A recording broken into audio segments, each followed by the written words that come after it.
Hello everyone, welcome to my channel Responsive Classes. मी राम कृपाल मौर्य। तो बच्चों, जैसा कि हम लोग ब्रीदिंग पढ़ रहे थे, breathing and exchange of the gases, तो उसमें हम कुछ चीज़ें पढ़ चुके हैं, जैसा कि respiratory organ, human respiratory system and इसके अलावा हम जो है पढ़ चुके हैं आपका जो है मैकेनिज़्म ऑफ द ब्रीदिंग, जिसमें हमने पढ़ा है इंस्पिरेशन एंड एक्सपायरेशन। तो बच्चों, यहाँ तक हम लोग पढ़ चुके हैं और अब इसके आगे जो हम पढ़ेंगे वो है रेस्पिरेटरी वॉल्यूम्स एंड कैपेसिटीज़। तो हम रेस्पिरेटरी वॉल्यूम और कैपेसिटीज़ के बारे में पढ़ेंगे, यानी कुछ इंपॉर्टेंट टर्म्स पढ़ेंगे जो कि होम एग्ज़ाम्स में पूछा जाता है और नीट के एग्ज़ाम में भी पूछा जाता है और अदर कंपटीशन में भी पूछा जाता है। तो चलिए हम जानते हैं कि कौन कौन से रेस्पिरेटरी वॉल्यूम्स हैं जो हमारे लंग्स से रिलेटेड है। तो देखते हैं, पहला है टाइडल वॉल्यूम। ठीक है, टाइडल वॉल्यूम क्या होता है? The volume of air inspired और एक्सपायर्ड ड्यूरिंग नॉर्मल रेस्पिरेशन।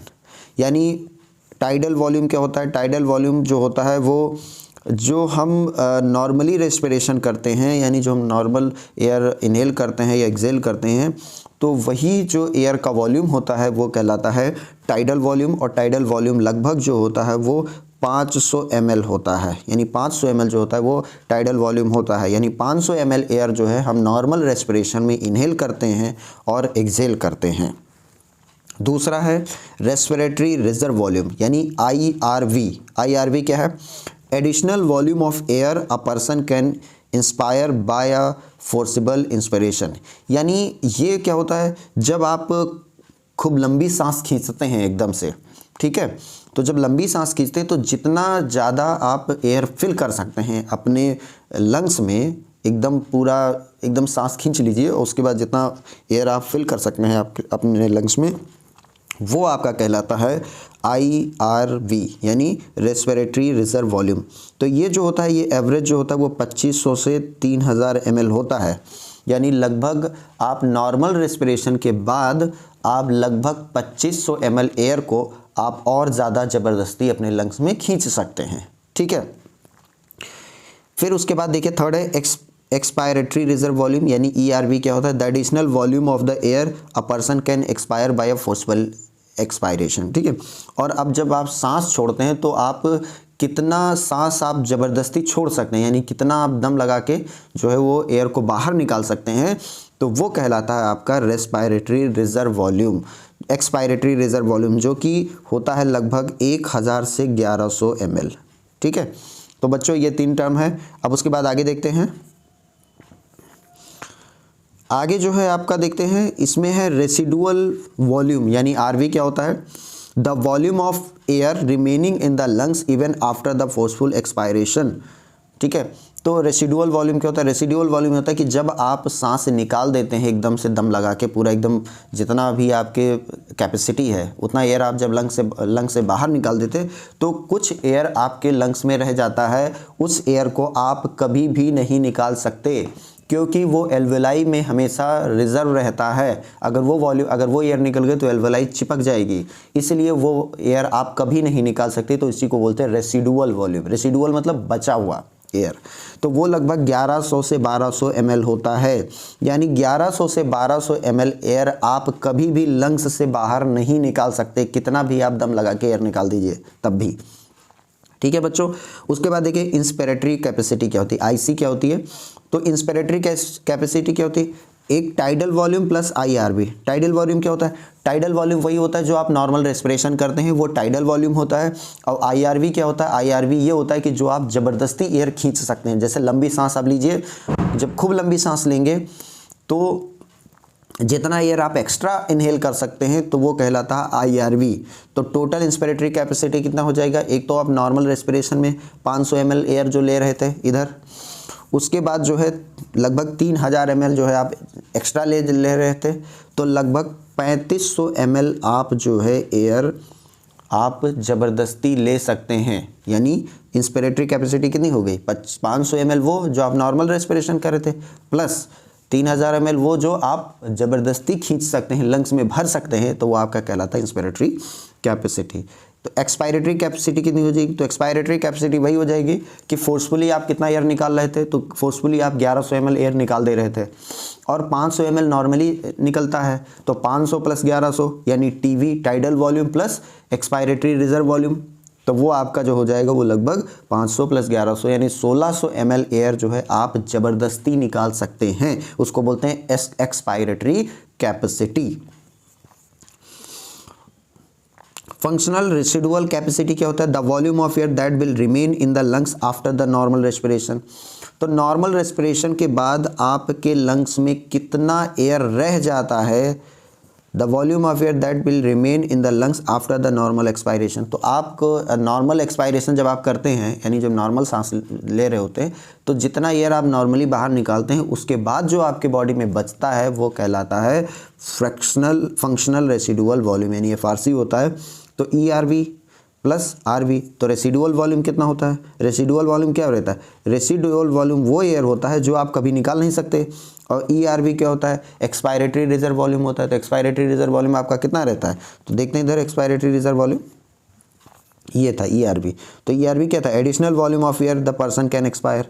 तो आप जितना फोर्सफुली बाहर निकाल सकते थे एयर वो, और प्लस जो है वो आपका रेसिडुअल वॉल्यूम, तो इन दोनों का सम कहलाता है फंक्शनल रेसिडुअल कैपेसिटी। उसके बाद देखते हैं वाइटल कैपेसिटी कितना VC होता है, तो IRV plus ERV plus TB यानी maximum volume of air a person can breathe in the after the forceful expiration. जब आप एकदम से सांस निकाल दीजिए, पूरा एयर बाहर निकाल दीजिए, उसके बाद जितना भी एयर आप अंदर ले सकते हैं, जितना भी आप अंदर एयर ले सकते हैं वो आपकी कहलाती है वाइटल कैपेसिटी। और टोटल लंग कैपेसिटी कितनी होती है, तो इट इज़ अच्छा वाइटल कैपेसिटी जो होता है वो IRV plus ERV plus tidal volume, ठीक है। तो IRV क्या होता है, IRV मतलब होता है मैक्सिमम एयर कितना रेस्पायर कर सकते हो, ERV मतलब होता है कितना मैक्सिमम एयर निकाल सकते हो, और TB क्या होता है, टाइडल वॉल्यूम होता है जो आप नॉर्मल रेस्पिरेशन करते हो। तो तीनों का सम जो कहलाता है वो आपका वाइटल कैपेसिटी कहलाता है। उसके बाद देखिए टोटल लंग कैपेसिटी कितनी होती है, तो it is the maximum amount of air that lungs can hold. तो जितना लंग्स जो है वो जितना एयर होल्ड कर सकता है उसको बोलते हैं टोटल लंग्स कैपेसिटी। अब देखिए ग्राफ से समझते हैं, तो ये सारी डेफिनेशन ग्राफ से एकदम से अच्छे से समझ में आ जाएगा और फिर जो है आपको डेफिनेशन याद करने की ज़रूरत नहीं रह जाएगी। तो देखते हैं कैसे।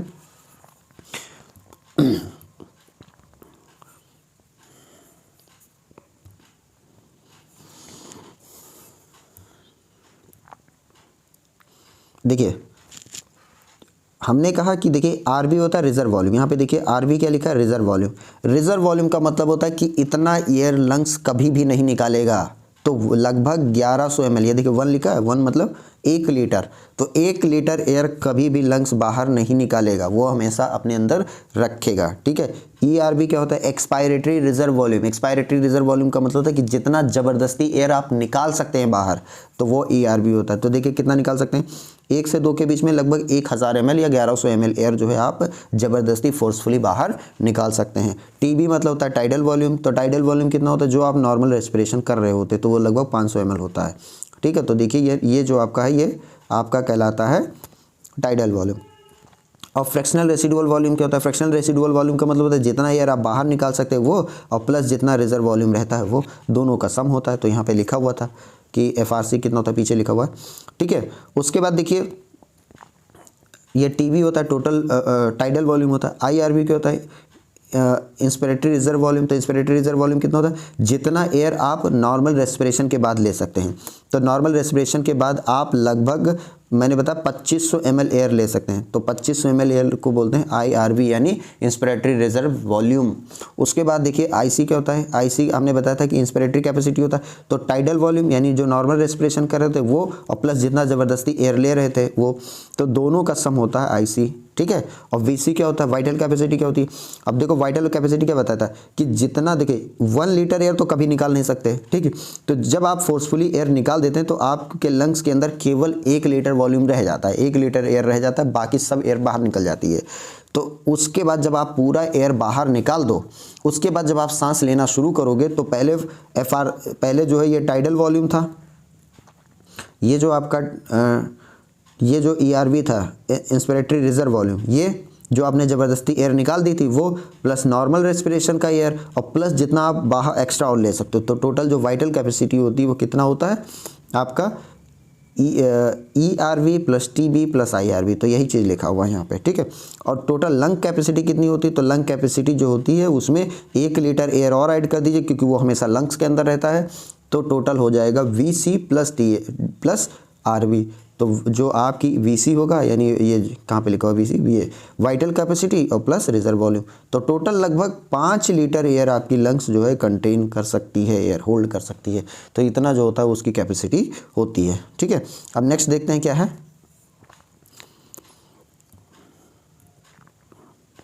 Exchange of the gases. Gases का एक्सचेंज कैसे होता है, यानी किस तरीके से गैसेस एक्सचेंज होती हैं, ठीक है। तो इस थ्योरी को समझाने से पहले हम थोड़ा सा ये टेबल देखते हैं, उसके बाद हम डायग्राम से समझाएंगे तो ये जल्दी समझ में आएगा। देखिए, जो इंस्पिरेटरी गैस होती है वो CO2 और O2 और CO2 है, ठीक है। अब देखिए, जो एल्वुलाई होती है उसमें जो एयर जो आपकी ऑक्सीजन होती है वो लगभग 104 mmHg पे रहती है। किस पे रहती है, mmHg, ठीक है। ये प्रेशर है mmHg, ठीक। तो लगभग 104 पे रहती है एल्वुलाई के अंदर, यानी एल्वुलाई में ऑक्सीजन का प्रेशर कितना रहता है 104, और डीऑक्सीजनेटेड ब्लड में प्रेशर रहता है 40, और ऑक्सीजनेटेड ब्लड में रहता है 95, और टिश्यू में रहता है 40। तो जैसे 104 होता है तो 40 पे ट्रांसफ़र होता है, और फिर उसके बाद वो 95 बन जाता है, और फिर उसके बाद टिश्यू में ट्रांसफ़र करने के बाद 40 रह जाता है। अभी इसको समझाते हैं कैसे। जो कार्बन डाइऑक्साइड होता है उसका जो होता है डीऑक्सीजनेटेड में 45 रहता है, और एल्वुलाई में 40 रहता है, तो एयर इधर ट्रांसफ़र होगी। और दूसरा क्या होता है, टिश्यू में इसका प्रेशर 45 रहता है और ऑक्सीजनेटेड ब्लड में 40 रहता है, तो इधर ट्रांसफ़र होगी। अब जरा इसको समझते हैं, तब ये ज़्यादा समझ में आएगा डायग्राम से। देखिए यहाँ पे पहले समझते हैं फिर इसको समझाते हैं। देखिए, ये आपकी है एल्वुलाई, ठीक है, ये आपकी एल्वुलाई है, और यहाँ पे टिश्यू है, और बीच में हार्ट है, ठीक है। ये एक रफ डायग्राम है। तो यहाँ पे देखिए, इस डायग्राम को हमने सिंप्लीफाई करके इस तरीके से करा है। बीच में हार्ट है, तो कैपिलरी जो है वो सबसे पहले क्या करेगी, एल्वुलाई के पास जाएगी। अब एल्वुलाई के पास पहुँचने पर ये डीऑक्सीजनेटेड ब्लड है, ये क्या है, ये जो एरिया है यहाँ से यहाँ तक का, इसमें डीऑक्सीजनेटेड ब्लड है, और डीऑक्सीजनेटेड ब्लड में O2 का प्रेशर 40 होता है। डीऑक्सीजनेटेड में O2 का प्रेशर 40 होता है और CO2 का 45 होता है, ठीक। और जो एल्वुलाई होता है वो उधर टेबल से देखिए, तो एल्वुलाई जो होता है उसमें क्या होता है, O2 का प्रेशर जो होता है 104 होता है और CO2 का 40 होता है। अब देखो, जो डीऑक्सीजनेटेड ब्लड है उसमें CO2 का PO2 मतलब पार्शियल प्रेशर ऑफ O2, और CO2 मतलब PCO2 मतलब होता है पार्शियल प्रेशर ऑफ CO2, ठीक है। पार्शियल प्रेशर का मतलब होता है कि जैसे देखिए, ऑक्सीजन क्या होता है, बहुत सारी गैसों के बीच में रहती है, तो ऑक्सीजन जो बहुत सारी गैसों पे जो प्रेशर अप्लाई करती है उसको बोलते हैं पार्शियल प्रेशर, ठीक। तो ऑक्सीजन यहाँ पे देखिए, डीऑक्सीजनेटेड ब्लड जो है इधर से आया है, तो इसमें जो है पार्शियल प्रेशर ऑफ CO2 जो होगा वो 45 होगा, और एल्वुलाई में 40 है, तो तुरंत CO2 इधर शिफ्ट हो जाएगा, ठीक। अब उसके बाद O2 कितना है, O2 40 है।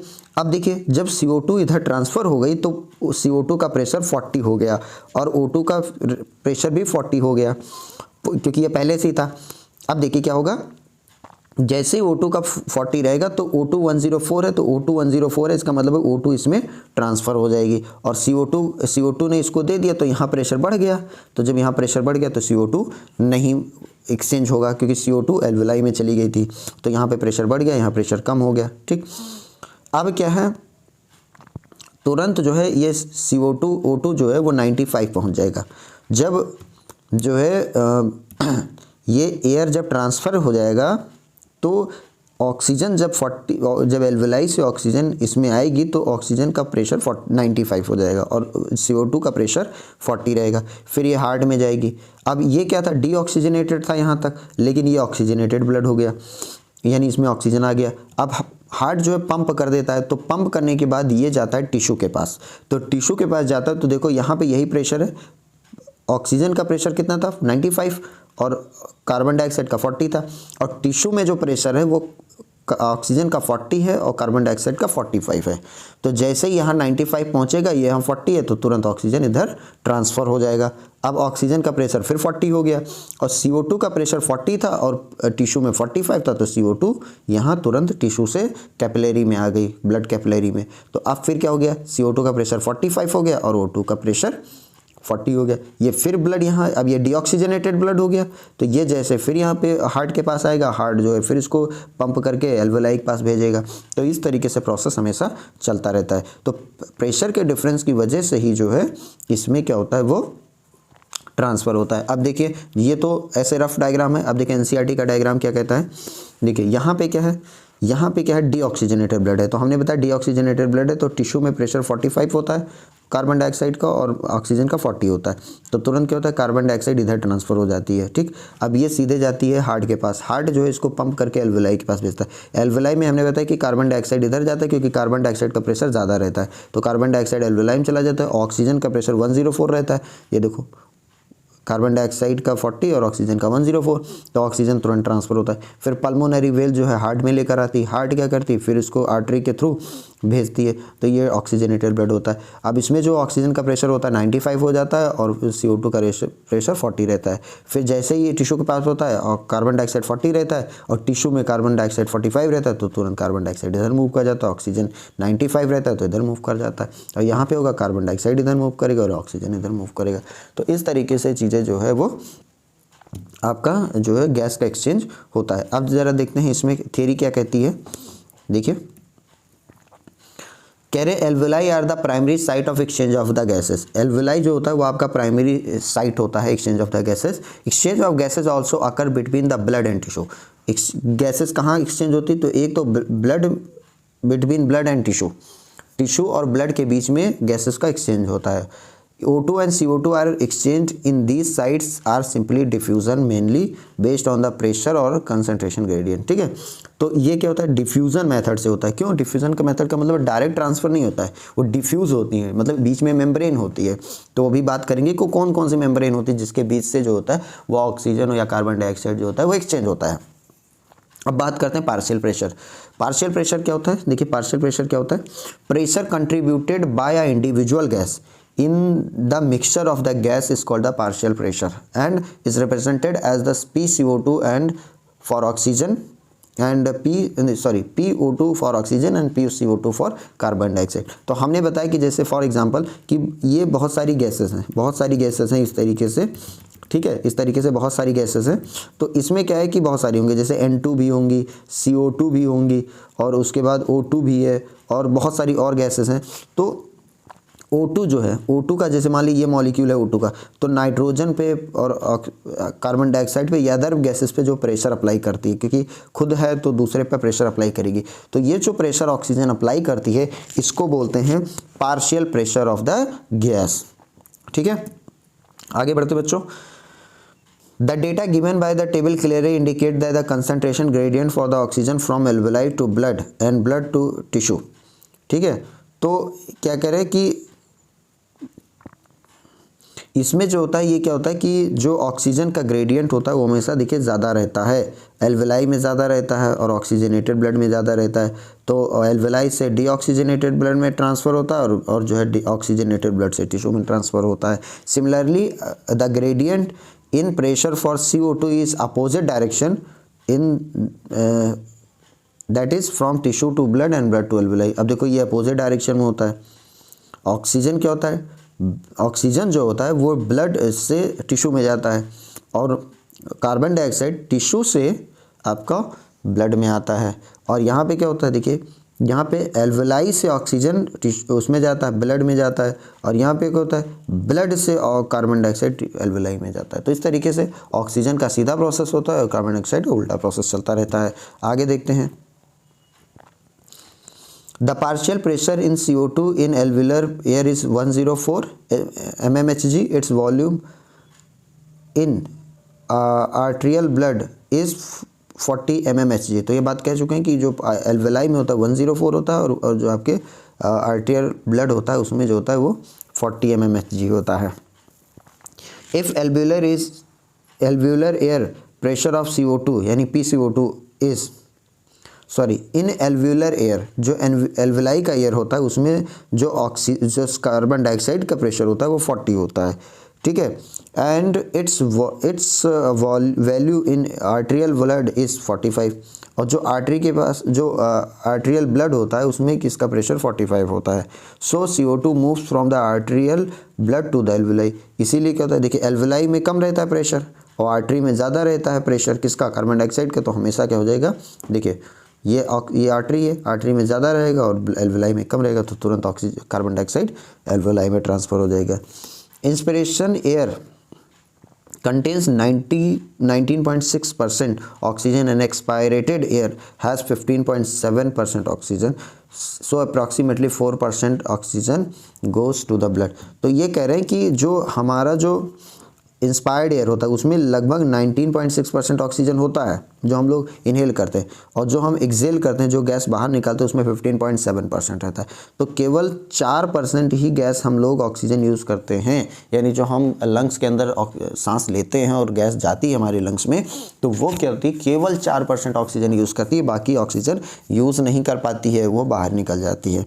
In the same pathway the carbon dioxide जो होता है, जब हम कार्बन डाइऑक्साइड ले रहे होते हैं तो उसमें जब हम 0.04% होता है एयर में, जो कार्बन डाइऑक्साइड मतलब जब हम एयर इनहेल करते हैं, जब हम सांस लेते हैं तो उसमें कार्बन डाइऑक्साइड भी रहती है।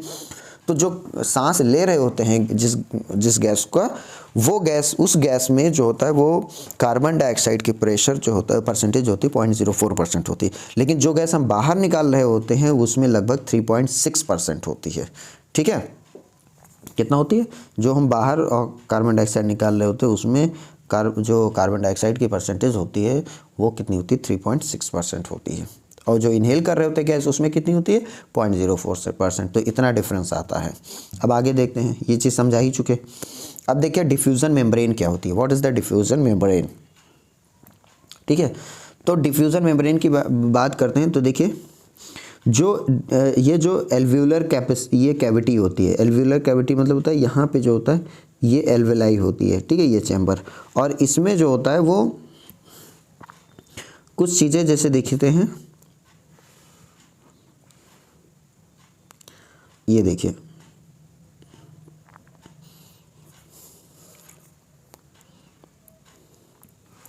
ये जो होता है इसमें 3 मेम्ब्रेन होता है। पहला तो एल्वेलाई होती है उसकी वॉल होती है, ये वॉल, ठीक है, ये कोई वॉल होती है, इसको बोलते हैं स्क्वेमस एपिथेलियम एल्व्यूलर वॉल, ठीक है। तो किसकी बनी होती है, एपिथेलियम टिश्यू की बनी होती है, स्क्वेमस एपिथेलियम टिश्यू की बनी हुई होती है, कौन सी, एल्व्यूलर वॉल बनी होती है। उसके बाद एक बेसमेंट सब्सटेंस इसमें भरा रहता है, ठीक है। फिर थर्ड जो होता है वो endothelium of the blood capillary, और जो ब्लड कैपिलरी की जो एक लेयर होती है वो बनी होती है एंडोथीलियम टिश्यू की। तो 3 जो होते हैं 3 लेयर होते हैं, यानी एल्वुलाई से ब्लड कैपिलरी में कोई चीज़ ट्रांसफ़र होने में लगभग कितनी लेयर पार करना पड़ता है, तो 3 लेयर पार करनी पड़ती है, ऑक्सीजन को भी और कार्बन डाइऑक्साइड को। यानी और ऑक्सीजन अगर ब्लड कैपिलरी में जा रही है तो उसे 3 लेयर पार करनी पड़ती है। पहला squamous epithelium of alveolar wall, फिर उसके बाद एक बेसमेंट सब्सटेंस होता है, उसके बाद endothelium of the blood capillary. तो ये जो होता है ये क्या करता है, इसमें 3 लेयर पाई जाती हैं, ठीक है। तो वही चीज़ इसमें लिखा हुआ है कि 3 लेयर पाई जाती हैं, जो मैंने आपको बता दिया है। अब देखते हैं ट्रांसपोर्ट ऑफ द गैसेस। तो ट्रांसपोर्ट ऑफ द गैसेस क्या होता है, O2 का ट्रांसपोर्ट किस तरीके से होता है, O2 की बात कर लेते हैं तो 97% O2 is transferred by the RBC, यानी लगभग 97% ऑक्सीजन कौन ट्रांसफर करता है, RBC से लेकर जाती हैं। 3% of oxygen is carried in the dissolve state और थ्रू द प्लाज्मा, और 3% ऑक्सीजन कौन लेकर जाती है, तो वो प्लाज्मा लेकर जाती है। प्लाज्मा जानते हैं कि जो हमारा ब्लड होता है उसके 2 पार्ट होते हैं, ठीक है। तो एक आपका कहलाता है, क्या कहलाता है, प्लाज्मा, एक आपका कहलाता है प्लाज्मा, और दूसरा जो होता है वो उसमें 3 पार्ट होते हैं। आपको पता है कि RBC होता है, WBC होता है और प्लेटलेट्स होती हैं, ठीक है। तो RBC, WBC, प्लेटलेट्स ये जो होती है लगभग 45% होती हैं और प्लाज्मा जो होता है वो 55% होता है आपकी ब्लड में, ठीक है। तो 97% कौन लेकर जाता है, तो 97% जो होता है वो RBCs लेकर जाती हैं और 3% कौन लेकर जाती हैं, प्लाज्मा लेकर जाती हैं। CO2 की बात करें तो 20 से 25% CO2 ट्रांसफ़र होता है कार्बन RBC से, यानी RBCs कितना लेकर जाती हैं, केवल 20 से 25% कार्बन डाइऑक्साइड को लेकर जाती हैं, बाकी कार्बन डाइऑक्साइड वो नहीं लेकर जाती हैं। 70% इज कैरीड एज बाइकार्बोनेट और 70% जो आपका कार्बन डाइऑक्साइड होता है वो किससे ट्रांसफ़र होता है, तो बाइकार्बोनेट बनाती है, यानी कार्बन डाइऑक्साइड क्या बना लेती है, एक सब्सटेंस बनाती है, एक कंपाउंड बनाती है जिसको बोलते हैं बाइकार्बोनेट फॉर्म में होता है। तो बाइकार्बोनेट जो होता है वो किस में डिज़ोल्व हो जाता है, ब्लड के अंदर डिज़ोल्व हो जाता है, RBC में नहीं, प्लाज्मा में, और उसके बाद सीधे जो होती है बाइकार्बोनेट और कुछ लिम्फ के थ्रू जाती हैं, जो लिम्फ अभी हम बात करेंगे कि लिम्फ क्या होते हैं। तो सर्कुलेटरी सिस्टम जब शुरू करेंगे तो कुछ CO2 लिम्फ के थ्रू ट्रांसफ़र होती है जो कि हार्ट में जाती हैं, हार्ट के थ्रू होते हुए फिर जो है लंग्स के पास जाती हैं। 7% of CO2 is carried in the dissolve state through plasma और 7% प्लाज्मा के थ्रू जाती हैं, ठीक है। तो 3 तरीके से जाती है, सबसे ज़्यादा ये किसके थ्रू जाती है, तो ये बाइकार्बोनेट के फॉर्म में जाती हैं हमेशा, कौन, कार्बन डाइऑक्साइड। तो अगर आपसे पूछा जाए कि कार्बन डाइऑक्साइड सबसे ज़्यादा किस फॉर्म में जो होती है वो टिश्यू से एल्वेलाई के पास जाती है, तो बताना होगा कि बाइकार्बोनेट फॉर्म में जाती हैं। RBC केवल 20% कार्बन डाइऑक्साइड को ले जाते हैं, बाकी नहीं ले जाता है कार्बन डाइऑक्साइड को। और जबकि RBC ब्लड कितना जो है O2 कितना ले जाता है, तो 97% O2 ले जाता है। अब बात करते हैं transport of oxygen. Haemoglobin is a red coloured iron containing pigment in the RBC। Haemoglobin क्या होता है, हीमोग्लोबिन एक रेड कलर का जो होता है वो जो आयरन कंटेनिंग पिगमेंट होता है वो उसको बोलते हैं RBC। तो RBC में हीमोग्लोबिन पाया जाता है। O2 can bind with haemoglobin to form oxy haemoglobin. O2 क्या करता है, O2 जो होता है वो ऑक्सीजन के साथ बाइंड होता है और बनाता है ऑक्सी हीमोग्लोबिन। क्या बनाता है, ऑक्सी हीमोग्लोबिन बनाता है और इसी ऑक्सी हीमोग्लोबिन के फॉर्म में ऑक्सीजन जो है वो एल्वेलाई से सीधे टिश्यू में जाता है, ठीक है। Each haemoglobin molecule carry the 4 molecule of O2। ये याद कर लीजिए, बहुत इंपॉर्टेंट है कि एक हीमोग्लोबिन 4 O2 को ले जाता है, एक हीमोग्लोबिन 4 O2 को ले जाता है। एक्चुअली हीमोग्लोबिन क्या होता है, तो हीमोग्लोबिन जो होता है वो प्रोटीन का बना होता है जिसमें 2 अल्फ़ा 2 बीटा होते हैं। क्या होते हैं, 2 अल्फ़ा और 2 बीटा से बने होते हैं, ठीक है। और इसके बीच जो होता है ये पेप्टाइड बॉन्ड होता है। क्या होता है, पेप्टाइड बॉन्ड इस तरीके से होता है और ये जो होता है, ये जो होता है वो प्रोटीन का बना होता है। तो 4 होते हैं चेम्बर, इसके 4 चेम्बर, यहाँ पे आयरन बैठा रहता है, यहाँ पे हीमोग्लोबिन बैठा रहता है, ठीक है। तो ये क्या है, ये जो हिस्सा कहलाता है इसको बोलते हैं हीम और ये कहलाता है ग्लोबिन। क्या कहलाता है, globin.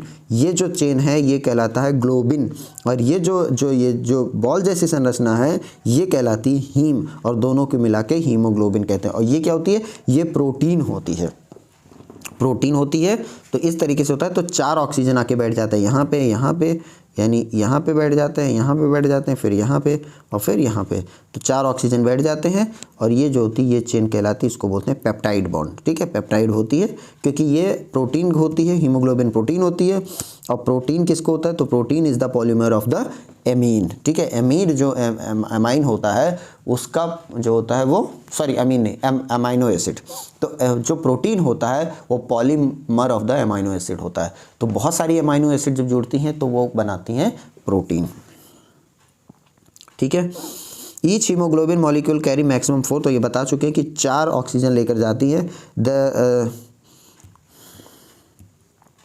The sigmoid curve is obtained when the percentage saturation of hemoglobin with O2 is plotted against the PO2, ठीक है। तो देखिए एक कर्व हम देखते हैं वो क्या है कि जो है सिग्मॉइड कर्व है। तो इसमें देखते हैं, देखिए ये कर्व क्या है, percentage saturation of haemoglobin. Haemoglobin का परसेंट सेचुरेशन है, इसका मतलब है कि कितना हीमोग्लोबिन सेचुरेट होता है, किसके साथ, PO2 यानी पार्शियल प्रेशर ऑफ ऑक्सीजन के साथ। तो देखिए जब ये क्या होता है सिग्मोइड कर्व होता है, तो शुरू में क्या होता है कि बाइंडिंग बहुत तेज़ रहती है, यानी फटाफट ऑक्सीजन के साथ हीमोग्लोबिन बाइंड कर लेता है, फिर धीरे धीरे उसकी एफिशिएंसी कम हो जाती है। ठीक है, तो एक सिग्मोइड कर्व बनता है किसकी, सैचुरेशन ऑफ हीमोग्लोबिन, यानी सैचुरेशन ऑफ हीमोग्लोबिन का मतलब है कि किस तरीके से वो ऑक्सीजन के साथ बाइंड होता है। तो उसके लिए जो कर्व पूछा जाता है वो क्या होता है, सिग्मोइड कर्व होता है। ये बहुत इंपॉर्टेंट कर्व है, आपके एनसीईआरटी में दिया हुआ है। This curve is called the oxygen dissociation curve. ठीक है, इसी को बोलते हैं ऑक्सीजन डिसोसिएशन कर्व बोलते हैं। This curve is highly useful the studying the effect of the factors like CO2 H concentration. इस कर्व से हम बहुत सी चीज़ों का स्टडी करते हैं और पता चलता है कि क्या है, जैसे कि partial pressure of carbon dioxide, H concentration का मतलब एसिडिटी, बॉडी में एसिडिटी का क्या इफेक्ट पड़ता है, बेसिसिटी का क्या इफेक्ट पड़ता है, तो बहुत सारी चीज़ें होती हैं। अब favourable condition for the formation of haemoglobin oxy haemoglobin बनाने के लिए, ऑक्सी हीमोग्लोबिन मतलब होता है कि अगर O2 के साथ Hb बाइंड हो जाए तो इसको बोलते हैं ऑक्सी हीमोग्लोबिन। O2 के साथ अगर Hb बाउंड हो जाए तो बोलते हैं ऑक्सी, HbO2 बनता है। HbO2 क्या है, ऑक्सी हीमोग्लोबिन है। तो ऑक्सी हीमोग्लोबिन जो है आपका HbO2 है। ठीक, अब देखिए ऑक्सी हीमोग्लोबिन बनाने के लिए कंडीशन क्या होनी चाहिए, यानी कौन सी फेवरेबल कंडीशन होना चाहिए। तो पहला है कि कंसंट्रेशन जो होता है ऑक्सीजन का ज़्यादा होना चाहिए, यानी high partial pressure of O2 होना चाहिए। O2 का पार्शियल प्रेशर ज़्यादा होना चाहिए, low partial pressure of CO2, और CO2 का पार्शियल प्रेशर कम होना चाहिए। Lesser H plus concentration H plus concentration का मतलब होता है बॉडी हमारी जो है एसिडिक नहीं होनी चाहिए, हमें एसिडिटी की प्रॉब्लम नहीं होनी चाहिए। अगर बॉडी एसिडिक रही तो ऑक्सी हीमोग्लोबिन नहीं बनेगा। Third, lower temperature, body low temperature पे होना चाहिए, बहुत हाई टेम्परेचर पे नहीं होना चाहिए, यानी बहुत गर्मी में जल्दी ऑक्सी हीमोग्लोबिन नहीं बनता। इसीलिए बहुत ज़्यादा अगर गर्म जगहों पे जाओगे तो आपकी सांस तेज चलने लगती है, क्योंकि ऑक्सी हीमोग्लोबिन जल्दी बन नहीं पाती है। ठीक है, तो ये कंडीशन कहाँ बनती हैं, तो ये सारी कंडीशन आपकी बनती है एल्वोलाई के पास, यानी जो आपकी एल्वोलाई है वहाँ पे ये सारी कंडीशन बनती हैं। Favourable condition for the dissociation of oxygen from the oxy haemoglobin. अब जब ऑक्सी हीमोग्लोबिन से ऑक्सीजन ब्रेक करना होता है तो उसके लिए क्या होना चाहिए, low partial pressure of O2, high concentration of CO2 and H concentration ज़्यादा होना चाहिए, यानी एसिडिक होना चाहिए थोड़ा सा, और टेम्परेचर हाई होना चाहिए। तो ये सारी कंडीशन कौन मेंटेन करती है, तो ये मेंटेन कर लेती है टिश्यू। ठीक है, टिश्यू क्या होता है, टिश्यू के पास लो कंसंट्रेशन ऑफ O2 रहता है, यानी जो पार्शियल प्रेशर ऑफ O2 होता है वो कम रहता है, और high partial pressure of CO2 उनके पास CO2 ज़्यादा रहता है। तो अभी मैंने देखा ही है, और वो थोड़ा सा एसिडिक, जो टिश्यू होती है वो अपने आप को हमेशा एसिडिक बनाने की कोशिश करती है ताकि ऑक्सीजन का डिसोसिएशन आसानी से हो सके। और हाई टेम्परेचर और टिश्यू जो होता है वो थोड़ा सा टेम्परेचर ज़्यादा रखती हैं, किसके रिस्पेक्ट में, एल्वोलाई की। एल्वोलाई हमेशा ठंडी रहती है, याद रखना। एल्वोलाई का टेम्परेचर हमेशा लो होने की कोशिश रहता है, क्योंकि एल्वोलाई में टेम्परेचर लो होगा तो एसोसिएशन ऑफ हीमोग्लोबिन ज़्यादा होगा। ठीक, every 100 ml of oxygenated blood can deliver 5 ml of O2। 100 ग्राम जो आपका 100 ml जो ऑक्सीजन आपका जो है 100 ml ब्लड जो है वो आपका 5 ml जो है वो आपकी O2 ले जाता है। क्या, 100 ml ब्लड जो है 5 ml O2 ट्रांसफ़र करता है, लेकर जाता है। ठीक है, आगे देखते हैं, ये नोट पॉइंट है। अच्छा, ये जो पॉइंट सब लिखे गए हैं ये सब कहाँ से हैं, तो ये आपके एनसीईआरटी के लाइन टू लाइन और मेन पॉइंट लिखी गई है। तो अगर आप यहाँ से पढ़ते हैं, इस नोट्स को पढ़ते हैं, तो आपको एनसीईआरटी पढ़ने की ज़रूरत नहीं पड़ेगी, क्योंकि एनसीईआरटी के सभी पॉइंट्स, सभी डायग्राम और एक्सप्लेनेशन के साथ यहाँ पे लिखा गया। तो एनसीईआरटी की फिर आपको बुक नहीं पढ़नी पड़ेगी अगर ये आप नोट्स पढ़ लेते हैं। अगर आप इसे परचेस करना चाहते हैं तो आप इसके लिए पैसे पे करके आप पैसे पे करिए, आपको मिल जाएगा, PDF के फॉर्म में मिल जाएगा। ऐसे ही कलर आपको जो है मिलेगा, तो आप जो है आप ख़रीद सकते हैं और पढ़ते रहिए। इस नोट्स को पढ़ने के बाद आपको एनसीईआरटी की बुक नहीं पढ़नी पड़ेगी। अब देखते हैं नोट का मतलब है कि ये थोड़ा सा एनसीईआरटी से अलग लिखा गया है, क्योंकि ये एनसीईआरटी में नहीं है आपके। तो नोट पॉइंट करके लिखा है हमने, इसका मतलब है कि ये एनसीईआरटी का मतलब नहीं दिया है, लेकिन इसमें बहुत इंपॉर्टेंट है, इसलिए हमें समझाना पड़ा, क्योंकि बहुत से बच्चे नीट की तैयारी करते हैं तो उन्हें जो है थोड़ा एक्स्ट्रा पॉइंट जानना पड़ेगा। Oxygen dissociation curve. Oxygen dissociation curve क्या होता है, यानी ऑक्सीजन किस तरीके से डिसोसिएट होता है। A graph is plotted between O2 concentration and the presence of haemoglobin with oxygen. This curve is called the dissociation curve.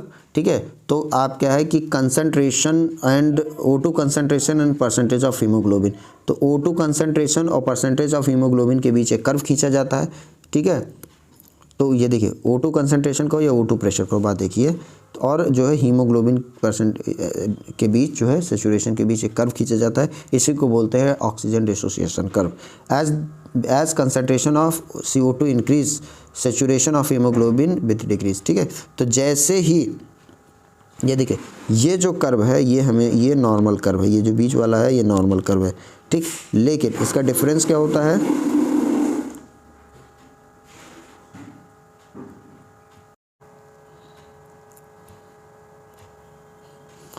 तो ये जो मिडिल वाला कर्व है ये आपका कहलाता है जो नॉर्मल कर्व है। ठीक है, अब देखिए क्या है, जैसे ही आपका जो है हाई, देखिए यहाँ पे लिखा हुआ, यहाँ पे ध्यान से देखिए,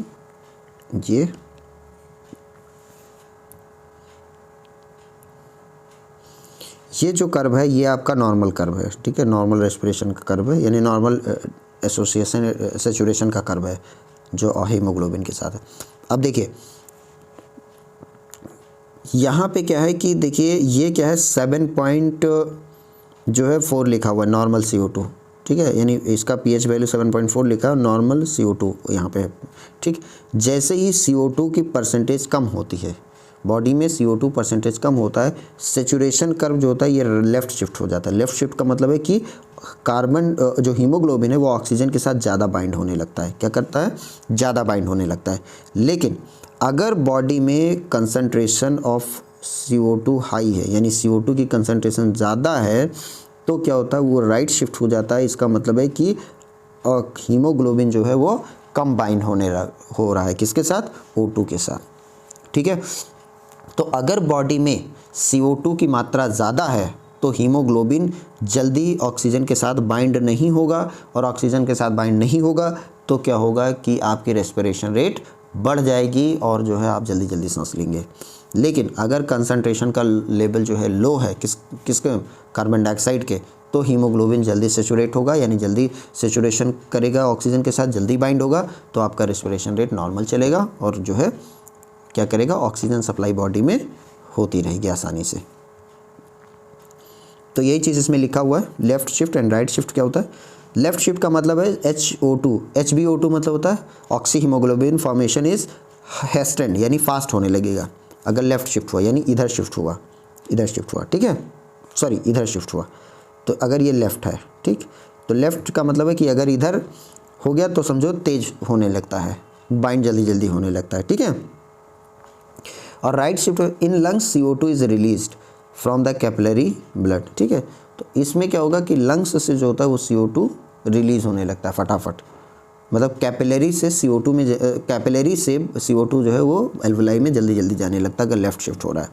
राइट शिफ्ट का मतलब होता है कि O2 is release from HbO2। ठीक है, अगर राइट शिफ्ट हो रहा है ये चीज़, तो इसका मतलब है कि यहाँ पे क्या हो रहा है, यहाँ पे जो होता है वो डिसोसिएशन हो रहा है, तो ये क्या होता है, ये राइट है। ठीक है, राइट का मतलब है कि ये कर्व अगर देखा जाए तो ये कर्व टिश्यू के पास होता है और ये कर्व जो होता है एल्वुलाई के पास होता है, यानी ये कर्व का मतलब है कि यहाँ पे ऑक्सीजन बाइंड होता है, यहाँ पे ऑक्सीजन डिसोसिएट होता है, और ये नॉर्मल कर्व है। ठीक, और अगर इसको हम ऐसे नॉर्मली देखें कि क्या इफेक्ट पड़ता है इस कर्व का, तो वही होता है कि कंसंट्रेशन बॉडी में अगर चेंज हुई ऑक्सीजन कार्बन डाइऑक्साइड का, तो हमारा कर्व जो होता है लेफ़्ट या राइट शिफ्ट हो जाएगा। Transport of CO2 can transport into the 3 form. मैंने बताया पहला है डिज़ोल्व फॉर्म जैसे कार्बोनेट के फॉर्म में, सॉरी डिज़ोल्व फॉर्म का मतलब होता है कि मिक्स हो जाना। ठीक है, दूसरा है बाइकार्बोनेट के फॉर्म में, यानी केमिकल कन्वर्ट हो जाना, बाइकार्बोनेट में कन्वर्ट हो जाना। तीसरा combination with amine group of the protein. हमने बताया था कि अभी हीमोग्लोबिन का बताया था कि इस तरीके से हीमोग्लोबिन होता है, और इसमें ये जो चेन होती है ना, इसको बोलते हैं एमाइन ग्रुप। क्या बोलते हैं, एमाइन ग्रुप। ठीक है, तो एमाइन ग्रुप के प्रोटीन से ये जो है हमेशा इसमें इसके साथ बाइंड होकर हमेशा CO2 जाता है। ठीक है, और Hb के ऑक्सीजन किससे जाता है, तो इस वाले एरिया से जाता है। ठीक, CO2 is carried by the haemoglobin as carbamino haemoglobin. जब कार्बन डाइऑक्साइड जो होता है वो हीमोग्लोबिन के साथ मिक्स होता है तो उसको बोलते हैं carbamino haemoglobin. When partial pressure of CO2 is high and O2 is low, then the tissue is more tissues in the tissues more binding of CO2 occurs. देखिए टिश्यू में क्या होता है कि पार्शियल प्रेशर O2 का लो होता है और CO2 का ज़्यादा होता है, इसीलिए जो होता है वो हीमोग्लोबिन क्या होता है O2 की जगह CO2 के साथ बॉन्ड फॉर्म कर लेता है. When CO2 is low and O2 is high, then in the alveoli में क्या होता है O2 हाई रहता है, CO2 कम रहता है, तो क्या होता है उस समय हीमोग्लोबिन ऑक्सीजन के साथ बाइंड हो रहा होता है. RBC contain a very high concentration of enzyme carbonic anhydrase. This enzyme facilitate to the following reaction. जो RBC होता है उसके पास एक एंजाइम होता है जिसका नाम होता है कार्बोनिक एनहाइड्रेज. क्या होता है? कार्बोनिक एनहाइड्रेज होता है. तो कार्बोनिक एनहाइड्रेज जो है ये क्या करता है, कुछ रिएक्शन करता है. कौन सा रिएक्शन करता है देखते हैं. तो रिएक्शन में देखते हैं CO2 जो है वो H2O के साथ बाइंड होता है. क्या होता है? CO2 जो होता है वो H2O के साथ बाइंड होता है और बनाता है कार्बोनिक और किसके प्रेजेंस में? कार्बोनिक एनहाइड्रेज, और बनाता है H2CO3. फिर कार्बोनिक एनहाइड्रेज के साथ मतलब कैटलिस्ट काम करता है तो बनता है HCO3. ये होता है कार्बोनेट फॉर्म में और H+ निकल जाता है. ठीक, तो ये क्या है? ये यहाँ पे टिश्यू पे हो रहा है रिएक्शन. ये क्या है? टिश्यू पे हो रहा है. ये चीज़ टिश्यू पे हो रहा है और टिश्यू में ही कार्बन डाइऑक्साइड वाटर के साथ रिएक्ट होता है, ये बनाता है और ये सीधे चला जाता है कहाँ? टिश्यू ने बनाया HCO3, ये सीधे जाता है लंग के पास. कहाँ जाता है? लंग्स के पास. तो टिश्यू पे ये रहता है और लंग्स में पहुँचते पहुँचते यहाँ रहता है. ठीक है, तो ये है टिश्यू और ये क्या है? ये है लंग्स. ठीक है, तो टिश्यू पे CO2 वाटर के साथ कंबाइन होता है और लंग्स पे आ जाता है. लंग्स क्या करता है? फिर इसको इसमें कन्वर्ट कर देता है और टिश्यू क्या करता है? इसमें कन्वर्ट करता है. टिश्यू जो है CO2 को वाटर के साथ कंबाइन करके HCO3 बनाता है और चला जाता है लंग्स के पास. लंग्स क्या करता है? HCO3 को ब्रेक करता है HCO2 प्लस वाटर में और CO2 ले लेता है. लंग्स क्या करता है? CO2 ले लेता है. ठीक है. At a tissue, partial pressure of CO2 is high due to the catabolism of CO2 diffuses into the blood form of HCO3 minus. ठीक है, तो टिश्यू पे क्या होता है कि टिश्यू में जो होता है वो HCO3 माइनस में कन्वर्ट हो जाता है. हमने कहा ना टिश्यू जो है CO2 को इसमें बदल देता है. ठीक, तो HCO3 के फॉर्म में बदल दिया, फिर इसको जो है ब्लड में डिजॉल्व कर दिया, ब्लड सीधे लेकर चला गया. एल्वेलाई में क्या होता है? एल्वेलाई में क्या होता है कि HCO3 लंग्स जो है HCO3 को कन्वर्ट करता है इसमें CO2 प्लस वाटर में, और लंग्स जो है CO2 को ले लेता है, वाटर को छोड़ देता है. तो ये प्रोसेस कहलाता है. ठीक है, thus CO2 trapped as a bicarbonate at the tissue level and transferred to the alveoli and release CO2. तो टिश्यू लेवल पे क्या करता है? बाइकार्बोनेट के फॉर्म में कन्वर्ट हो जाता है, फिर एल्वेलाई के पास जाता है, एल्वेलाई इसको इसमें कन्वर्ट करता है और जो है इस तरीके से कार्बन डाइऑक्साइड ट्रांसफर हो जाता है. Every 100 ml of the deoxygenated blood delivers approximately 4 ml of CO2 to alveoli. तो 100 ml ब्लड में जो है वो 100 ml ब्लड जो है RBC जो है वो 4 ml CO2 लेकर जाती है. ठीक है, और हमने बताया था कि ऑक्सीजन कितना ट्रांसफ़र होता है. तो ऑक्सीजन की बात करें तो अभी हमने देखा था ऑक्सीजन कितना करता है लगभग, कहाँ पे दिया हुआ है ऑक्सीजन? ऑक्सीजन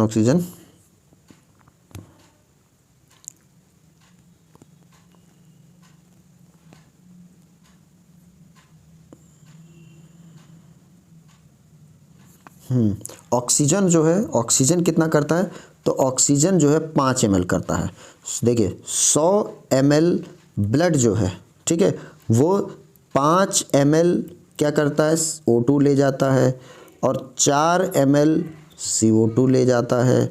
ठीक है, तो 4 ml CO2 5 ml O2 कौन लेकर जाता है? 100 ml ब्लड लेकर जाता है. तो ये था कुछ पॉइंट्स जो बहुत इम्पॉर्टेंट था और ये रेस्पिरेशन से इम्पॉर्टेंट टॉपिक्स थे.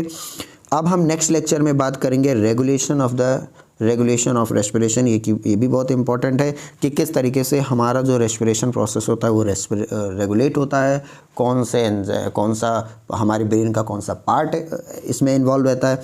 तो ये सारी चीज़ें जो है हम बात करेंगे और नेक्स्ट लेक्चर में ये जो है चैप्टर फिनिश हो जाएगा। उसके बाद हम किसी नए चैप्टर के साथ मिलेंगे। तो तब तक आप देखिए, समझिए, पढ़िए, कमेंट करके बताइए कि कैसा लगा। और जो चैप्टर आप पहले पढ़ना चाहते हैं वो बता सकते हैं कि वो चैप्टर हम पहले एक्सप्लेन कर सकते हैं। तो आप कमेंट करके ज़रूर बताइए और पढ़ते रहिए। चैनल को सब्सक्राइब कर लीजिए, लाइक करिए, शेयर करिए, कमेंट करिए। तो फिर मिलेंगे regulation of the respiration, next topic है। तब तक के लिए नमस्कार, धन्यवाद, शुक्रिया।